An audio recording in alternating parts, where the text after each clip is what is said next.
Uma menina de 11 anos de idade engravidou após ter sido vítima de um estupro. O caso aconteceu em uma zona rural de Teresina, capital do Piauí. A suspeita é que a criança tenha sido violentada por um tio. Essa é a segunda vez que a menina engravida por estupro. No ano passado, ela deu à luz um bebê fruto de violência sexual praticada por um primo. A reportagem é de Júlia Pereira. Uma menina de 11 anos, moradora da zona rural de Teresina, capital do Piauí, está grávida após ter sido vítima de estupro. A gestação de 3 meses foi descoberta na semana passada. A suspeita é que o estupro tenha sido cometido por um tio, irmão do pai da vítima. Essa é a segunda gestação da criança. Em janeiro de 2021, aos 10 anos de idade, ela engravidou após também ter sido estuprada por um primo de 25 anos. Amanda Vitorino, advogada integrante da Rede Feminista de Juristas, comenta que esse caso evidencia uma dura realidade vivida diariamente por milhares de meninas e meninos brasileiros. Em 2021, o país registrou 66 mil casos de estupro. 61,3% das vítimas tinham até 13 anos. Em 79,6% dos casos, o autor era conhecido da vítima. Os dados são do Anuário Brasileiro de Segurança Pública. O Brasil é o segundo país com maior número de abusos e violências contra as crianças. Este caso apenas evidencia a realidade com a qual diversas crianças convivem diariamente.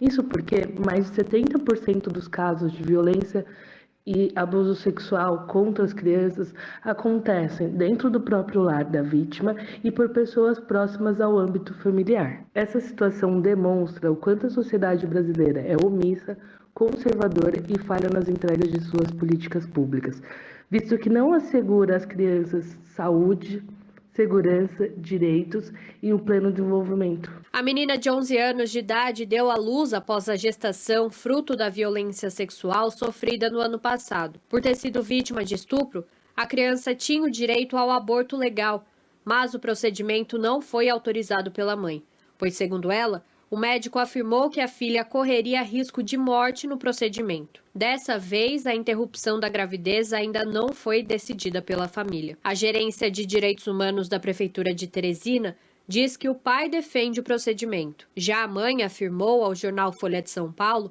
que é contra, porque entende que o aborto é crime e que ela pode criar um segundo neto. A mediação do diálogo entre os familiares deve ser feita pelo Centro de Referência e Assistência Social. Ariel de Castro Alves, advogado, especialista em direitos humanos e segurança pública e membro do Instituto Nacional dos Direitos da Criança e do Adolescente, explica que neste caso, mesmo sem autorização da mãe da menina, a Justiça poderia ter determinado que a interrupção da gravidez fosse feita. Ele afirma que a promotoria, a Vara da Infância e da Juventude e o Conselho Tutelar prevaricaram ao não atuarem para que o aborto fosse realizado na primeira gestação. A legislação brasileira, ela é muito clara e prevê no próprio Código Penal a possibilidade do aborto diante dos casos de estupro, ainda mais quando estamos tratando de estupro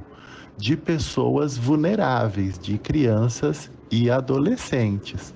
Uma criança tão nova, ela não tem condições, inclusive, nem de saúde, nem psicológicas, de criar uma outra criança.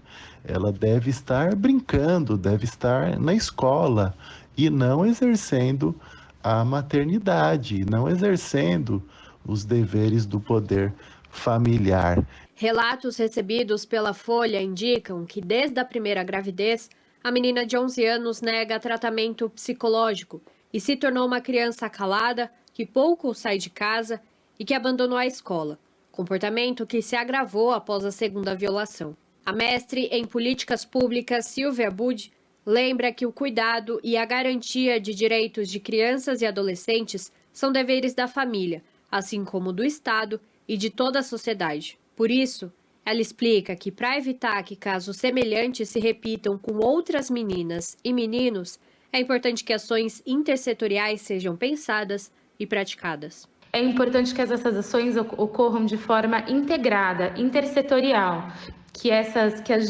diversas áreas do serviço público estejam atuando de forma conjunta para enfrentar esses problemas.